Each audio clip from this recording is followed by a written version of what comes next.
Perché io sono Susanna e tu sei pazzo. Don't turn back. Ok, don't turn back.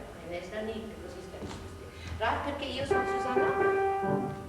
Perché io sono la Susanna e tu sei pazzo. Grazie, non tanti elogi. Guarda un poco se potria meglio stare in altro loco. In Italy, the title Scaligera is bestowed upon a singer who has sung in the lyric seasons of the famous La Scala on a regular basis. Emma Renzi is South Africa's only soprano Scaligera. For years a leading dramatic soprano in Italy, she's now back in South Africa, heading the opera department of the Technikon in Pretoria, passing on her knowledge to young students of opera. I must say that she has always been a most professional, correct artist with a beautiful voice. And therefore, I think it's a great honor for us in South Africa to have her back in the country after all these years that she has spent in Italy giving such excellent work, that she is now back in South Africa and particularly in Pretoria. I think here the Technikon in Pretoria has had great wisdom and foresight in seeing the potential which exists now that the State Theatre has been built in Pretoria. When she was a very little girl, Emma's parents, school, Mr. and Mrs. Skeepers, they always made her sing in the hall. And it was a large school hall, and they could hear it at the very furthest corner of that hall. So they used her even with the bigger children. And then when she was about 8 years old, my sister came out from England, and Peter de Waal, who was then in the SABC in Johannesburg, had her to come and sing. My sister accompanied her, and she went and sang over the radio, then already, when she was 8 years old. She and little Nada Eisen, they sang a duet. It was too sweet to see them, because Nada kept her little finger stuck into her ear so as not to hear herself singing. Hear Marenza singing on the other side so that she could do the singing. So from then on, we knew that she sang. Emma Renzi was born in Heidelberg in the Transvaal. Her parents, Mr. and Mrs. Skeepers, discovered that their only child displayed an extraordinary musical talent, even when still very young. She excelled in her piano and harp lessons and also did extremely well at school. To this day, Emma gratefully acknowledges the fine musical background she received from her first music teacher, Mrs. Doris Hoytzemer, who is equally proud to have had Emma as a pupil. I started her music at the age of 7, and I took her right up until the matric music, and she was always an outstanding pupil, and she always was a pleasure to teach. I used to look forward to her lessons. She never gave me a day's trouble. I'm very proud of the fact that Emma Renzi started music with me, and I was able to give her her foundation. It is a rather strange beginning. I had a studio in town where I taught speech and naturally singing. Esther Mentz, Emma's first singing teacher. To, as we said in those days, recite at Eisteddfod in Krugersdorp. No, not Krugersdorp, Heidelberg. And she wanted to have help with that. I helped her, and she said also that she was playing the piano also. And so I said, what else are you doing? Can you do? She said, well, I like singing very much. So I said, sing me a little song. And she started with a little song from the FRK. And I was amazed. I said, do you realize you've got gold in your mouth? And then I discovered that this child has just about everything you want for an artist, for a singer. Well, I have only happy memories of Professor Gunther Pulvermacher, retired head of music at the University of Cape Town. Good, conscientious, and intelligent and attentive student. And as far as I am concerned, she always showed interest in the work which she always did with very good results. Her great asset was, of course, her wonderful voice. In this connection, I remember especially one important event. When the royal family visited South Africa in 1947, the University of Cape Town honored the then Queen Elizabeth, today's Queen Mother, by bestowing upon her a doctor's degree. And Emma was chosen to sing at the impressive academic ceremony at the university's Jameson Hall. As expected, Emma did extremely well, and she did great honors to the university by doing that.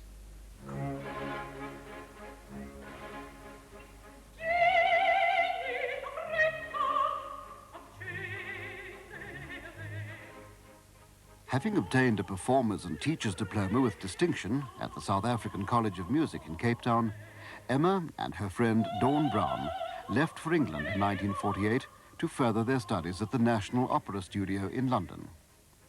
Her singing career started with broadcasts for the BBC, concert tours throughout Britain, and the opportunity to sing Mozart arias at the Edinburgh Festival of 1957. She also recorded arias by Mozart and Haydn under the baton of Karl Haas. Her operatic career began with performances of Giulietta in Offenbach's The Tales of Hoffmann with the Carl Rosa Opera Company, and with Benjamin Britten's English opera group as the governess in The Turn of the Screw. Dissatisfied with her progress as well as her vocal studies in England, Emma set her sights on Europe. After studying in Italy, she accepted a contract with the Karlsruhe State Theatre in Germany. During the early 60s, she sang several roles there, ranging from Mozart's The Marriage of Figaro to Wagner's Die Walküre.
Thanks very much for inviting me to attend one of the classes at the opera school the other day. I had the most tremendous amount of fun. It was a lot of fun. I'm glad you came. Is that part of your way of teaching, to have fun with the students? Yes, well, they do have to enjoy what they're doing, otherwise, you know, they wouldn't really work very much. But and Figaro's fun. It is, it's great fun. Mm. It's a nice opera to do for them, yes. Teaching is very important. You took a long time to get to La Scala. It was about 19 years of your opera studying, wasn't it? Yes. I had sung professionally quite a bit before I ever got to La Scala, because one doesn't really get to the big theatres unless you've got quite a bit of experience. And do you think that it was because you took so long to find a good teacher? Yes, probably I would have got there sooner. I might have, if I had found a better teacher right at the beginning. It is terribly, terribly important, because naturally a voice one has to have, talent one has to have, but then you just start from there.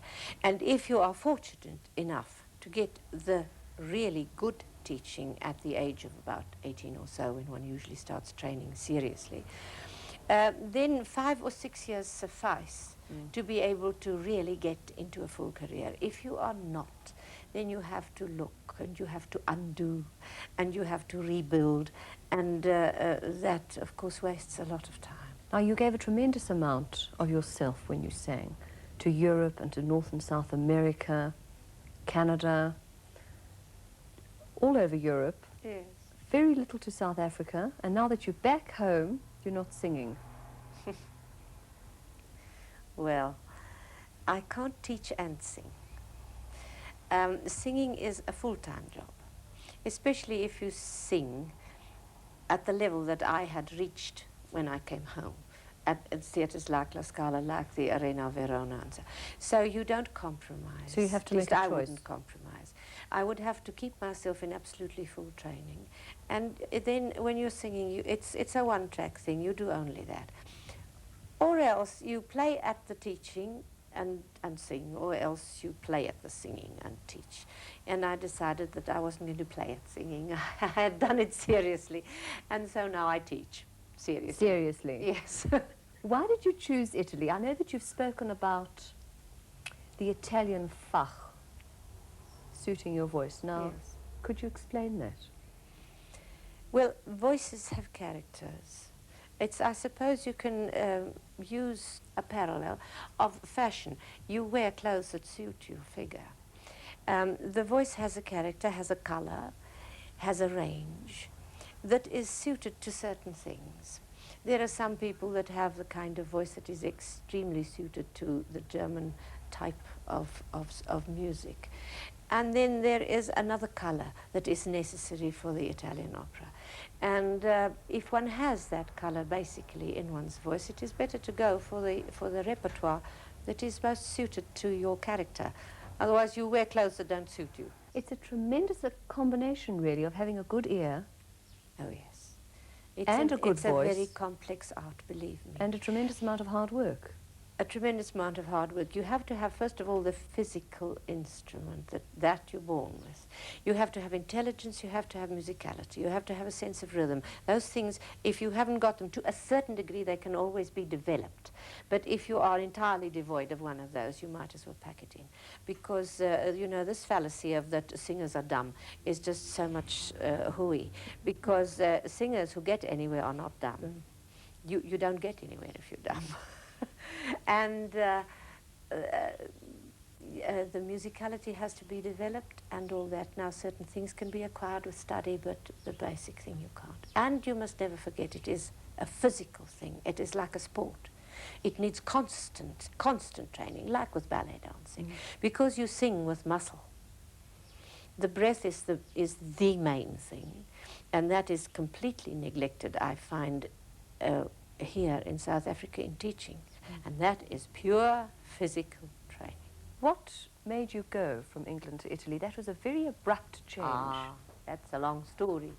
I eventually, after years and years of searching and changing teachers and really nearly going scatty, found a really good voice teacher. It was an old Italian singer.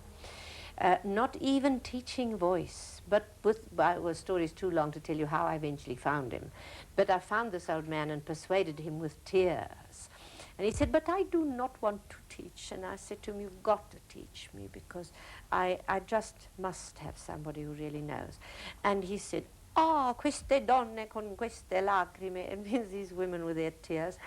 And so eventually he couldn't refuse me, and I bullied him into taking me, and Dawn went to study with him too. And then, unfortunately, after 5 months of lessons, where I was really so happy at last having found, and I made very great progress, but really just at the beginning, starting from scratch, he died. And he had always spoken of this great friend of his, who was such a marvelous teacher, an old man who'd been a conductor in Italy. Well, then the only thing to do was to write to this man and say, will you have us? and without a word of Italian, 3 months at the Berlitz. We packed our bags and trotted off to Italy by train. To Paris, changed trains at Paris all through the night. Next morning you wake up near Geneva and I look through the window and I see there outside written Uscita. Dawn said to me, "Where are we?" I said, "Uscita." So the next station I look out and there's Uscita again. I said, "We can't still be at the same place. It must be a very big place." Uscita means exit.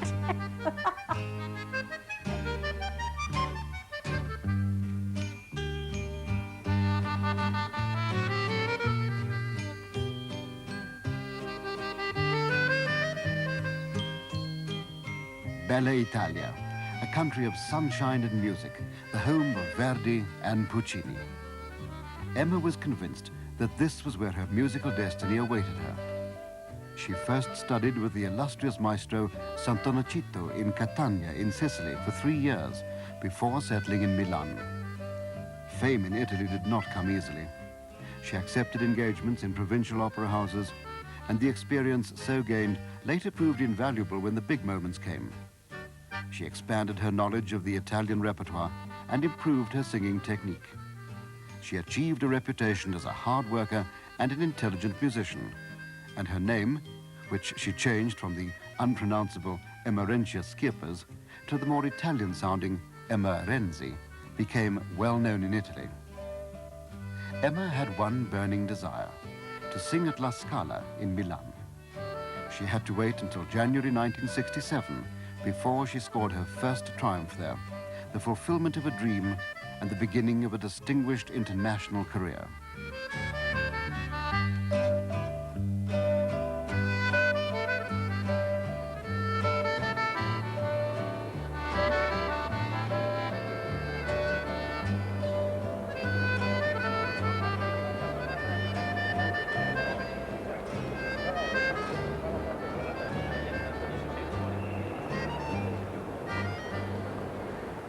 During 1983, she returned on a nostalgic visit to Italy, one of her first stops being her beloved La Scala.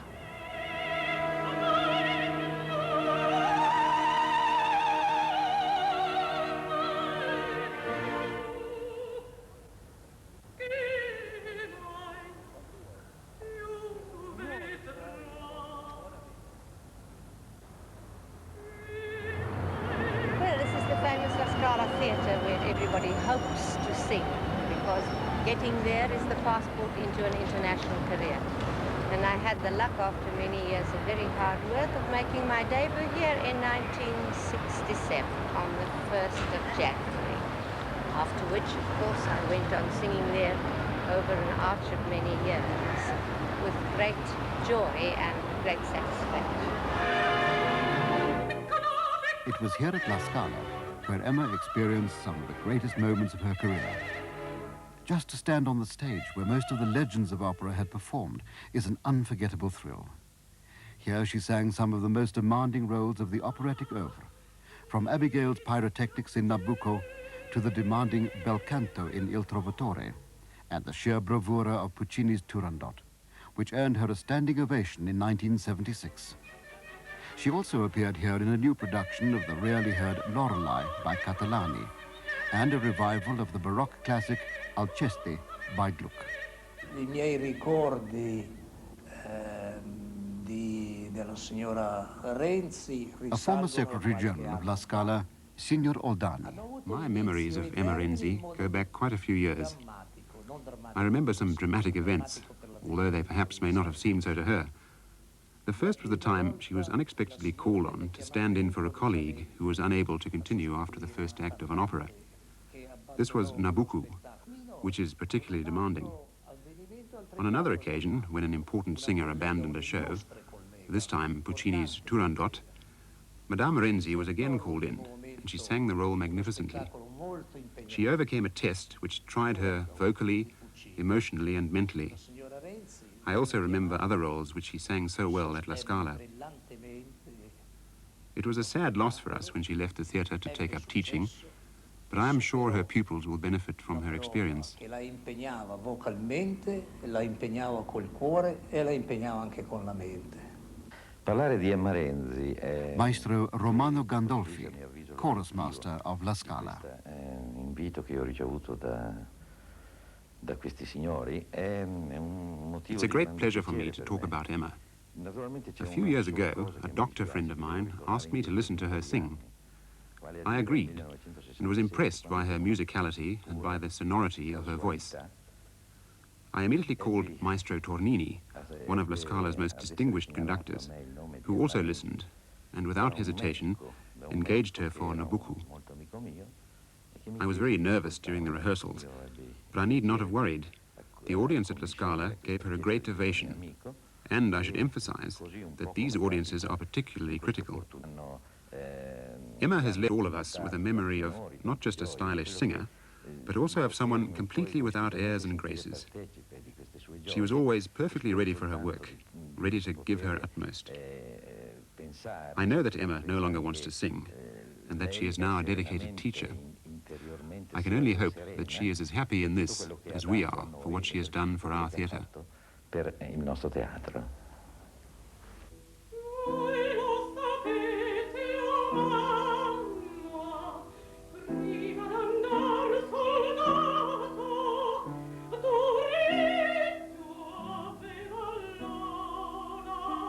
While she lived in Milan, Emma studied singing and repertoire with Professor Virginia Boroni, who is now a lecturer at La Scala's School of Singing. Professor Boroni asked her old pupil to sing for her again, for old time's sake.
But let's take you to where it all began for her, Catania, in the south of Sicily, where Emma first arrived when she went to Italy in 1958. This exquisite foyer belongs to the Teatro Bellini of Catania in Sicily, where many years ago, in 58 to be exact, I decided to come and study with an old maestro that I had heard of in London. I packed my bags and came to Catania and spent 3.5 years, very happy years here, studying, hearing many beautiful performances in this theatre, which is dedicated to Bellini, who was born in Catania and whose statue is next to me. I then, with great joy, many years later, was able to come back and sing in this theatre. I did Tannhäuser here, and I also sang Don Carlos in this theatre, with happy memories and great joy, because it is one of the most beautiful and of a very high standard in the whole of Italy. Emma's early years in Sicily were amongst her happiest, and she grew to love the people of this region. She gained invaluable experience in theatres such as the huge opera house in Palermo.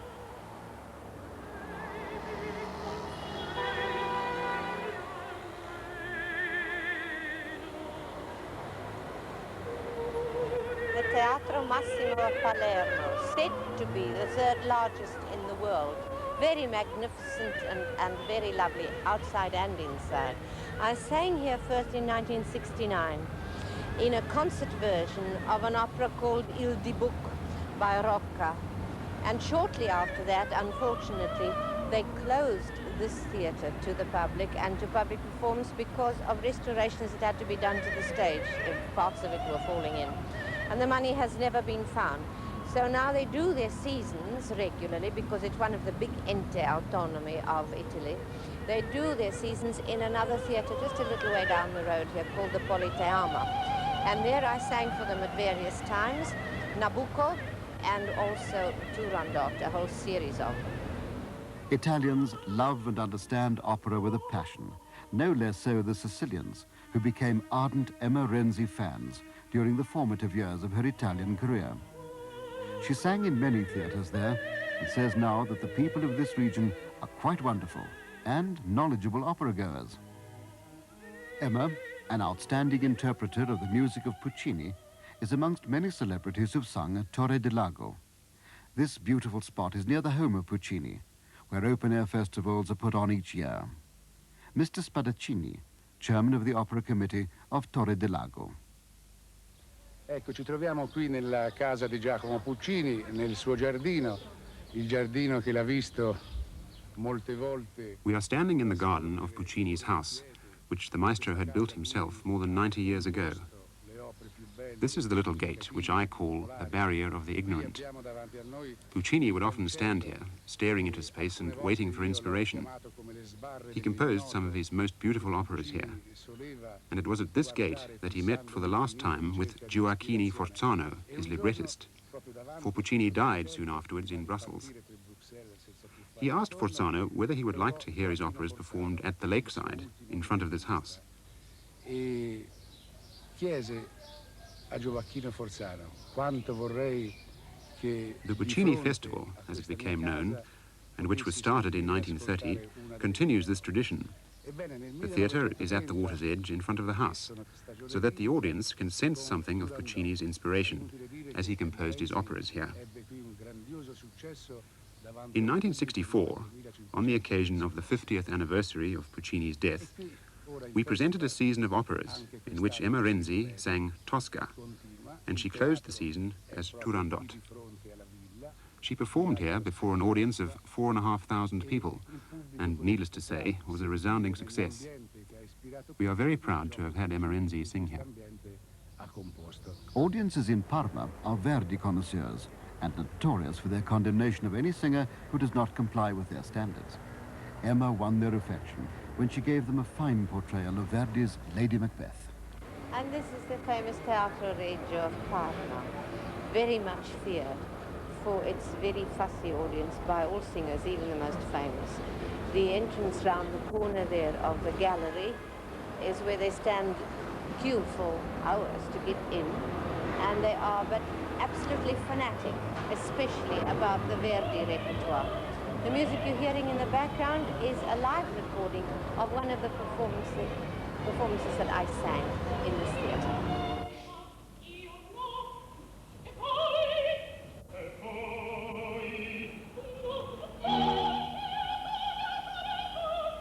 About About Parma, I can tell you that everybody is in love with music and particularly with opera. A former resident of Parma, Mrs. Lillian Bazzini. Opera house in Parma, which is very famous throughout the world because usually all the singers are very afraid to come to Parma to sing. They know that people knows music very, very well. In fact, in Parma, the most critical people is the people from the street. Even a little delivery boy sings or whistles the opera while he comes to deliver the parcel on his bicycle. And I heard Emma Renzi sing in Parma in 1974, it must have been, in Lady Macbeth. She had a great success. And I think she was very pleased because to come and sing in Parma, it's always quite a difficult thing.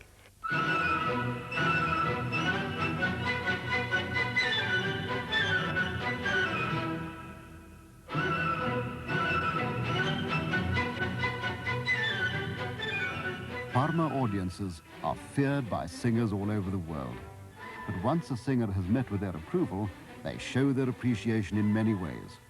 During her last visit to Italy, Emma was entertained by friends of the opera at the Canon d'Or, the Golden Cannon restaurant, which is situated above the Verdi Club, the Covo della Lirica Verdi.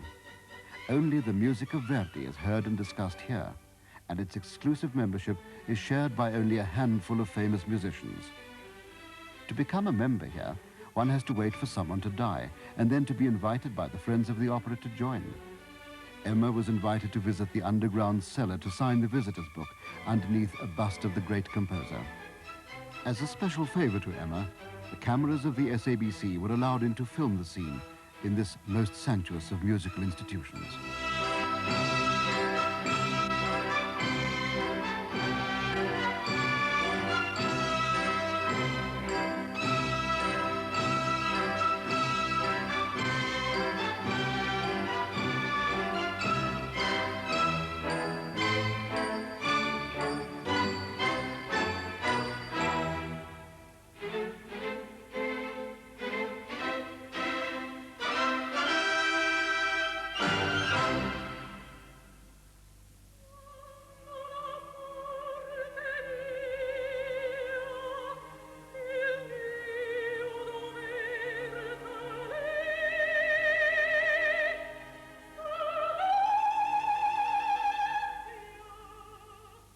In the valley between Milan and Bologna, there are several lovely and important opera houses, such as the one in Reggio Emilia, where she sang two of her favorite Verdi roles, Emilia in Un ballo in maschera and Abigail in Nabucco, as well as Catalani's La Valli.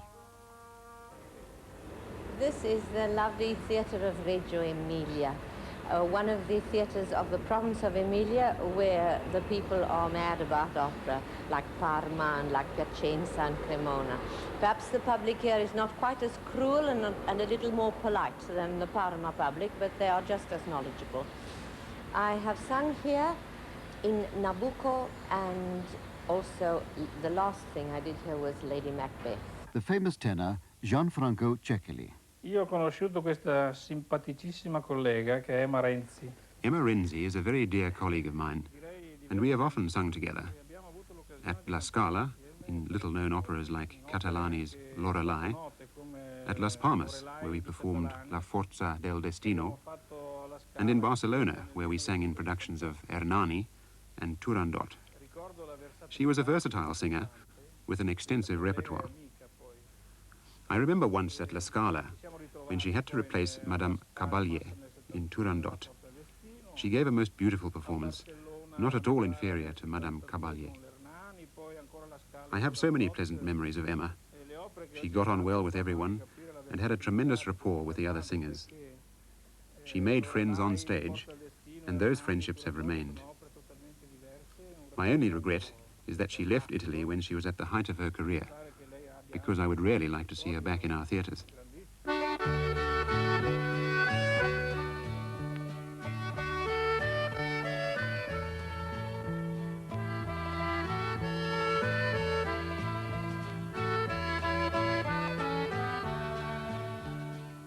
The valley between Milan and Bologna accommodates several cities with old and traditional opera houses. They are frequented by ordinary people from the streets, who often display a superior knowledge of opera to some critics abroad. We are now in Cremona.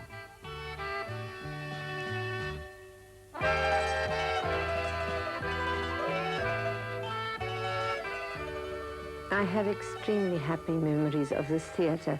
It is the Teatro Ponchielli of Cremona. Cremona, which is also a very famous city for having been the city where centuries they made the very beautiful violins and all stringed instruments. To this day, it still has a school in that direction. The public is warm and responsive. The people are nice. I had very good success here in all the operas that I sang here at various times. And actually, I was also awarded by the Club of the Lovers of the Opera here. Instead of giving me a medal or a bunch of flowers, they decided they wanted to give me this little ring, which I always wear so that I could always remember Cremona, which I thought was a lovely thought, and I always regularly wear the ring. Near Cremona, we find the lovely city of Piacenza, with its proud old theatre. During intervals, one can hear fishmongers conducting animated discussions with bus drivers on the merits of the singers who are performing, comparing them with other illustrious singers they've heard in their theatre. I'm here in this lovely little theatre, which is the Civic Theatre of Piacenza, where for the first time I sang in Don Carlos, and the last time I sang here was in La Valli. And with me is the director of the theatre, Ragioniere de Renzi, who will tell us some little thing about the theatre.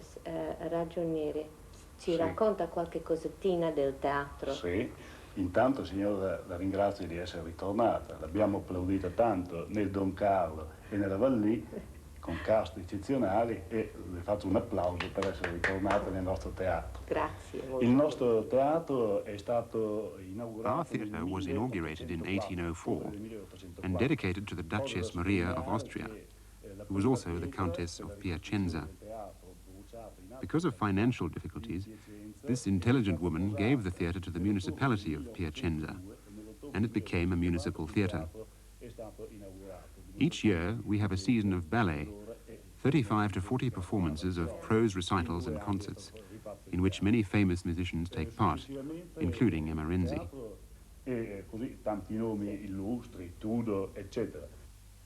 During hot summer months, with opera houses closed, performances are given in open-air theatres. The Benevento Theatre holds special memories for Emma. On this built-up stage in this Roman theatre of Benevento, in the ruins here, they do a season every summer, a short operatic season. And I sang here for the first time in Il Trovatore, which was beautifully suited to this gorgeous natural setting. Later, I also did Turandot here. The acoustics of this lovely little place are perfect, and it's just wonderful on a hot summer night to sing on the stage, because it really is quite an exceptional experience. Emma looked up old friends in Italy, the tenor Giovanni Gibin and his wife. Siamo stati insieme con Emma Renzi. I met Emma more than 20 years ago and have sung with her in the greatest theatres in the world. The first time was in Bordeaux, in La Forza del Destino. We often sang together in South Africa. She is an excellent lyric soprano who can sing anything from Il Trovatore to Turandot. We did La Forza in Johannesburg, Trovatore in Bloemfontein, and Aida at the opening of the Nico Milan in Cape Town. 2 years before I retired, we did one of Catalani's most beautiful operas in Piacenza, which suited her voice perfectly. We have remained friends, and we enjoy recalling the good times. Listening to the singers of today, one longs for Emma's pure, spontaneous vocal abilities. Emma is a great actress on stage, a great singer, and a great artist who really lived her characters. The Arena di Verona is the most famous and spectacular open-air theatre in the world. Tonight, Emma will be one in an audience of 25,000 opera lovers who've come to hear a performance of Puccini's Turandot. The last time she was there was in 1979, appearing as Helen of Troy in a no less spectacular production of Boito's Mephistopheles. The arena in Verona holds special memories for the singer, for it was there that she ended her career in Italy on a high note before returning to live and teach in South Africa.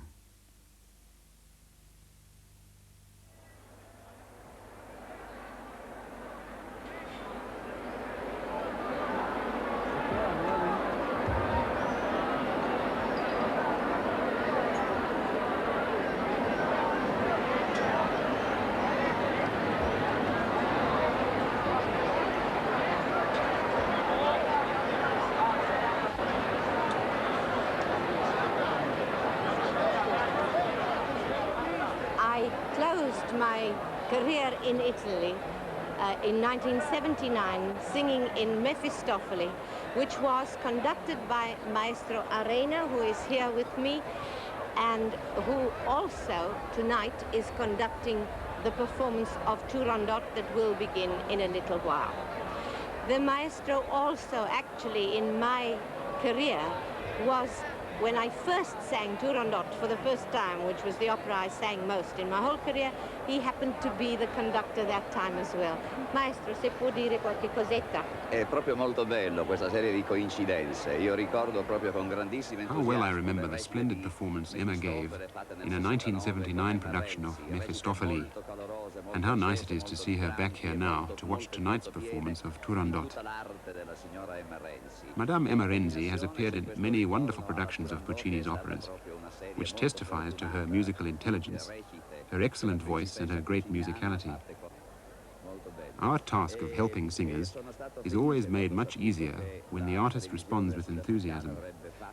I'm gratified that our association was so fruitful, and I'm delighted to learn that SABC Television is creating a program around her.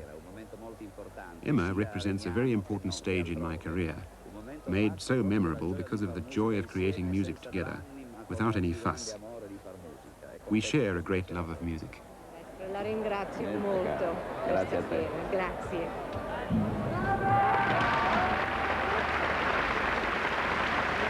A nostalgic moment for Emma. Verona means triumphant highlight of her career and also the end of it. An extraordinary career. A career that took Emma around the globe to 54 cities in 18 countries. During the 21 years she lived in Italy, she traveled all over the continent to sing in Spain, Portugal, France, Germany, Turkey, Luxembourg, Yugoslavia, Las Palmas, and the Canary Islands. Trips across the Atlantic took her to Canada as a member of the La Scala Ensemble, to Hartford, Connecticut, to sing opposite Franco Corelli in Andrea Chenier, to Buenos Aires, to become the first South African to sing in the famed Colón Theatre, to Caracas in Venezuela, and to Mexico City. And of course, she was always a popular guest artist in South Africa. An international career demanding its sacrifices, but not without its merits and awards. There are many, including the Gold Verdi Medal, awarded to her by the Friends of Opera in Parma to honor her Verdi singing during the 1975 season. When she came back from Italy, I was absolutely dazzled by the beauty of the voice. I could not believe that the voice could blossom to such a degree. Emma is a singer of great integrity. Working with Emma in Pretoria is the well-known pianist and teacher Anna Bender. She is integrity personified, and whenever we had recitals, it was just heavenly to think that nothing will go wrong. Emma is so safe. The best years of your life was spent in Italy. There were 21 years of your life you spent there. You cook Italian food, you speak Italian, your house here looks Italian. Do you feel at home back in South Africa? Yes, it was an adjustment coming home, mostly because of the theatre world that I had lived in, and it being so very, very different here. But naturally, I do stem from South Africa. This is my background. And although there are some things that one misses, there are other things that make up for it. Do people call you Miss Skeepers? Yes, they do. They call me Miss Skeppers, they call me Miss Renzi, they call me Emma. Because that, in Italy is where you changed your name from Emma Renzi Oh yes, Emma Renzi Skeppers was much too much of a mouthful, and in any case rather too complicated for programs and everything. You know, the shorter the better. A professional name, nome d'arte as they call it. And so I just cut the Emma Renzi into two and made Emma Renzi, which is a very simple and straightforward sort of thing that goes in any language. But, and I never regretted it because it did very much simplify matters. And it made you kind of Italian in a way, didn't it? Yes, well, Emma Renzi is natuurlijk geboren op Heidelberg. A very proud father, Mr. Schippers, remembers Emma as a small girl. Haar altijd maar aan mijn arm gehouden. En dikwijls aan het slaap gezet. Dat was mij altijd een plezier geweest.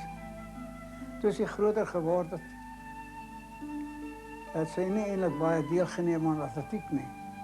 Toen koop ik voor haar een prachtige paard op Stammertoon. En daarom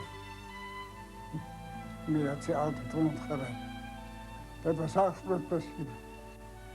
Ze heeft net al altijd competities gehad in die scholen. Niet tegenstaande dat bij onderwijzers gerekend dat die ander moet haar oortreffen. En matriek. Dat ze al onschuldig en alle vakken gehad. Ik kon er nog goed tussen nog op die skip staan. En ons vaarwel zeggen. Toen was ze helemaal net aan hier opgedragen.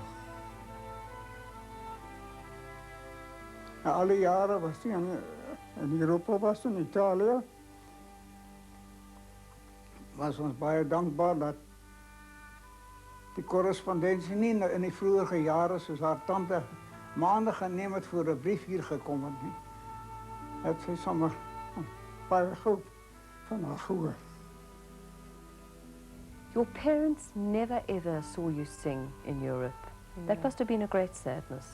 Yes, there were many occasions where I really would have been really happy if they could have been present, because they would have been so very proud. They made lots of sacrifices to enable me to get where I did. And although, of course, they always knew everything I did and knew all about it and heard me sing here in South Africa every time I did come out, they could never be present at the very important moments. Do you think they knew what a big name you are? Oh, yes, they did. La Scala was really the open door, wasn't it?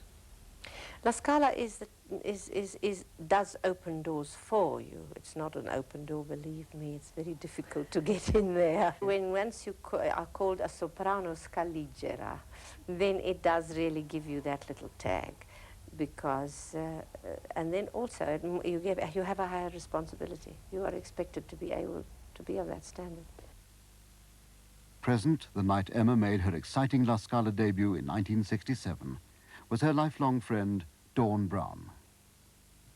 Naturally, the Scala debut is a very great point, because you've worked until you get to that point. I mean, your whole idea, your whole ambition, or the ambition of any singer, is to get to Scala or Vienna or the Met or Covent Garden or whatever they're sort of aiming at. And I remember it was in January '67 when she did her Scala debut. It was New Year's Day, the 1st of January, and we'd been to a party the evening before, thinking that nothing would happen. She was only the understudy at the time of Abigail in Nabucco, and we were rather late. And as a matter of fact, when the telephone did ring, we were just about to sort of sit down to a very nice midday, New Year's midday dinner.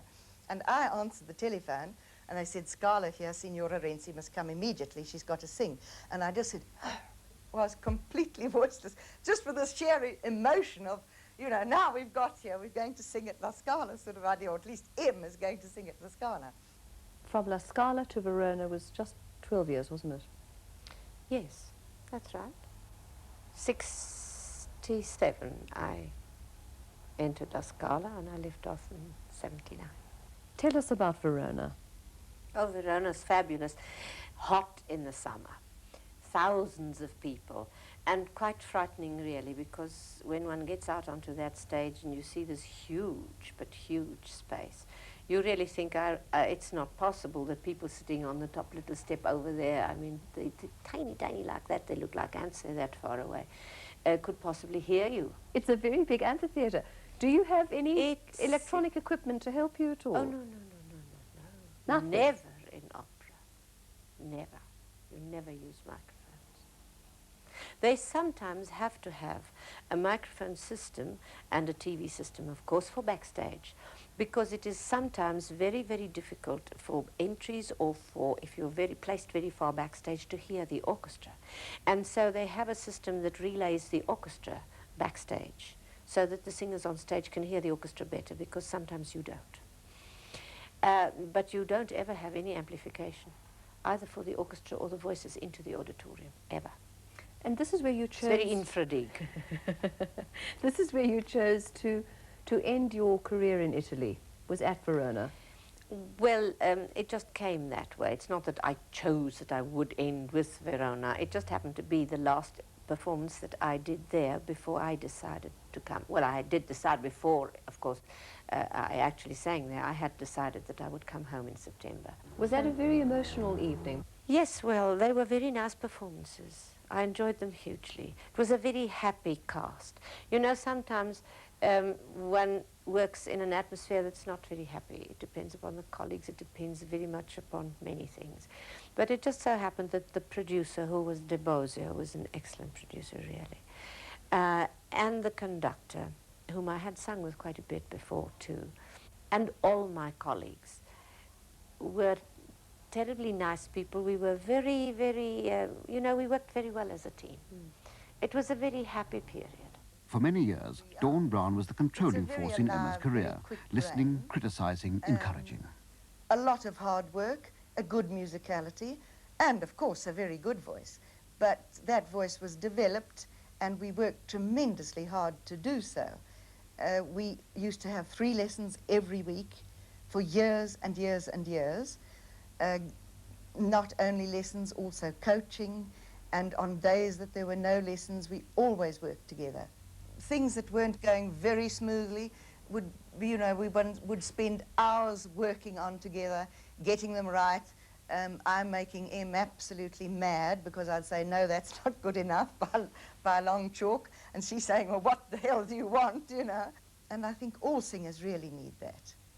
All singers who are in career have somebody who listens to them all the time and goes with them to rehearsals, has the, we all carry tape recorders today, not just for egoistical reasons, but really for learning reasons, you know, see where it went well, where it didn't go so well, where you can improve and so on. I think Emma must have one of the biggest and most incredibly carrying voices that I've ever sung with. It was an incredible experience. I sang with her at the opening of the Nico Milan, which was very exciting, and then again in Bloemfontein in Il Trovatore, but it was incredible. I mean, I really had to strain everything to try and keep up with that really incredibly big and beautiful voice.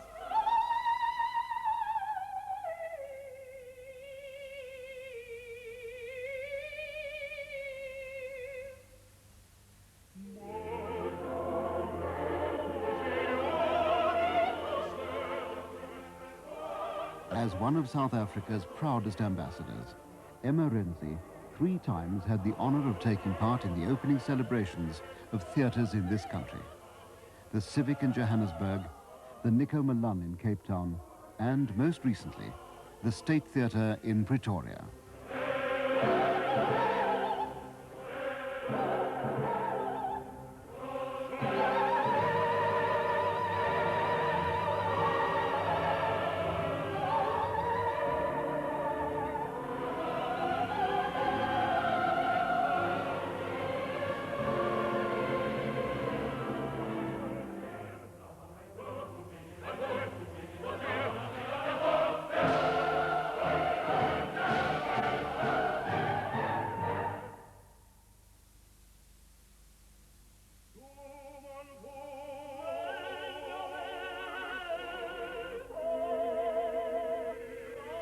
A grand moment for a grand singer.